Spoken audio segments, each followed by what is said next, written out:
Those are those pieces that we also have to look at as well. Again, if you're looking at 100% low income of a population of 66,000, we also go against other things like the Ed Choice Award, which allows inner city families to move their students into private education. So these are all these things that we have to look at in terms of low income education and the options that they have. Good afternoon, everyone. My name is the Honorable Kevin A. Tarpley. I'm with the Youngstown Lifeguard Academy. I'm here with our Captain Luther Bell of the Academy, and I'm a former chair of a school board, and one of the things that I'm interested in hearing from the principals in particular is the support and prep for parents around the academic piece. And I raised this question because it's been raised in my role as a board chair, but it's been raised again with some of the young people in the academy who are looking for some academic support, and it's not at home because the parents aren't qualified or able to provide that particular support. So I'd like to hear your view and what you are doing and what you plan to do if that's possible. Thank you. First of all, as a parent myself, I try to tell parents, listen, you have the power. As a parent, parents have the power. They just don't know they have the power, and many times they don't know how to wield that power in the benefit of their child. And so at early college, I have meetings, I have a parent powwow meeting where I allow parents to come and basically drill me. Basically, I sit down for an hour, we have lunch, and they get to ask me questions. If they have any anxiety, if there's things going on, that's the time that they can address me, and I address them. And I try to make those adjustments. Also, parents are required to be a part of our college registration process when they come and they register. So they're a part of the advisement process so that they know what's going on with their child. When we have kids who are struggling, we call parents. They come up. If they can't come, we go to them. Sometimes you have to recognize a parent's ability to move or to have access. So we call, we have a conference call. I've been to houses. My team has gone to people's house, to their house. You just have to do that sometimes to make that work. And we just try to affirm them. We have 2 to 3 parent activities a month to make sure that parents have an opportunity to be in the building. We use incentives to try to get parents to be a part of that process. But I really try to make sure that I'm also engaged with those parents, that they know that I'm there to help solve the solution, because at the end of the day, we're a team.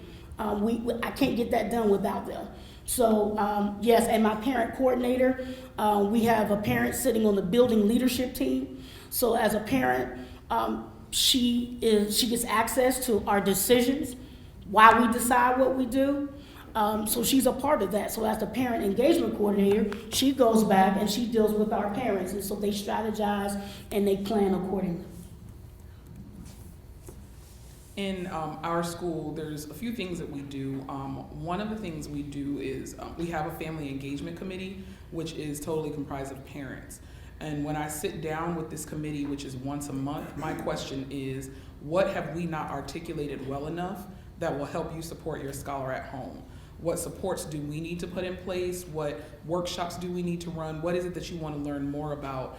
And just to give you an example, because we're educators, we may think we know what people need, but until we ask them, we really don't know what they need. And I found that over the years. And so as I've asked my parents, what is it that you need?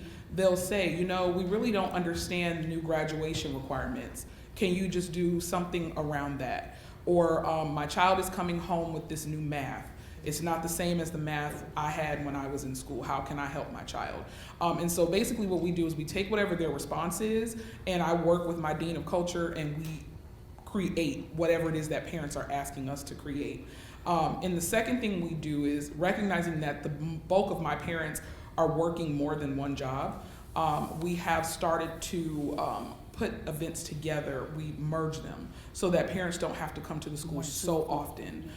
So if they say, I need to learn this, this, and this, we may have one event where they can rotate to 3 different workshops to learn what they need to learn so that they don't have to worry about coming out to the building 5 times a month or, you know, so often. They have families. And then also we'll do things such as provide dinner and or some sort of activities for young children so that if a parent does need to come off of work and they need to learn all of these things, they don't have to worry about where the younger children can go if they have to cook for their families. So we make it inclusive so they can come, they can get what they need, and then that they don't have to come out so often. Can I also add, you have a communication piece. We send out video vlogs to our parents so that they know what's going on in the school. So we send it out weekly. So we send out various aspects. The teachers explain what they're doing in the classroom, different departments, and we send that out so that the parents can know what's going on. It's just one more way to connect. You know, everybody doesn't have an email address, we know that, but we still send that out so that they can have access and that they're connected to us. Thank you. Studies have also, have always showed, I'm getting sleepy, I'm sorry. Studies have showed that Black male teachers have a strong impact on all races in the classroom. I want to know your opinion about getting more Black males in the classroom, your ideas on how to get more Black males in the classroom. And I also want to comment on what the lady said in the back about gifted students. My experience is primarily with special ed. There's way too many of us in special ed. And sitting into the special ed students, I've seen students that have really small talents. I've seen students that have videos on YouTube that rival Spike Lee. I've seen Alice Walkers walking around. Yes. We need to change that testing to a more portfolio and interview based and get some of these babies out of special ed and into gifted classrooms. That's all. Yeah. We had another question, Mr. Napier, or I thought I'd open Just to answer the first question Sure. about Black males, this is actually what my doctoral work is on, is increasing minority male populations in administration, in addition to in education as a whole. I think that as I talk to a lot of young African American males, I think one of the biggest things is the attractiveness of the position. And particularly for those who have grown up in urban cities, because a lot of them have come from a struggle. And then we create this mindset that teaching is a struggle. And no one wants to go from struggle to struggle.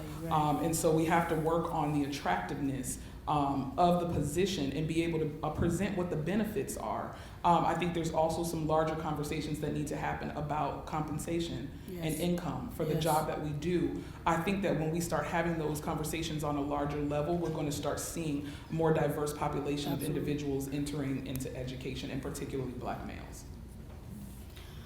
I see the impact of having Black males in the school. I don't have any Black male teachers, but I have 2 Black male academic coaches, and their role is vital. They're able to get into a pocket when we have young men who are having an issue, and they can get in and they know how to deal with that child without stripping them and also making them accountable. Yes, that's key. Yeah. Because you can make students accountable without pulverizing them. Yeah. It is how you talk to them. is. It is how you deal with them. And here's the other piece. You have to address what's inappropriate. But there's a way to do that instead of constantly criminalizing them or stripping them and making them feel like nothing. Yeah. If there's one way you want to set me on fire, set me on fire by disrespecting a kid or trying to take something from them that is rightfully theirs.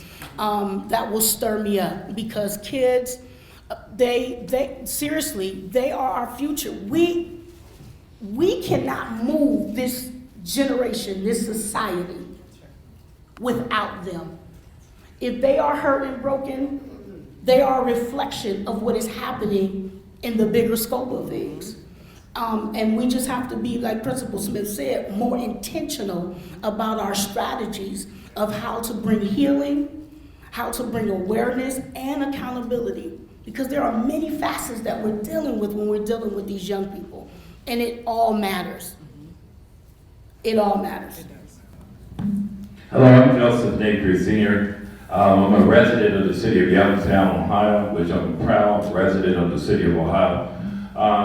What I'm about to say is a statement, but it's actually a question to all the panelist members today.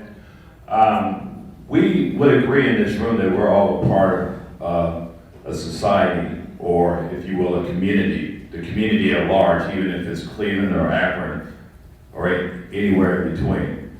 Now, the question I have to you, the charge is well.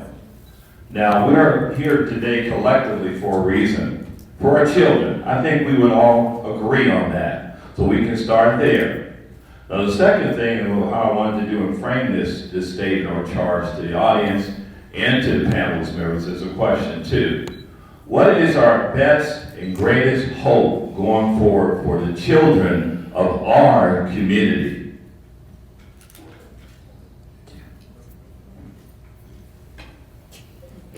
Oh, you want me to start?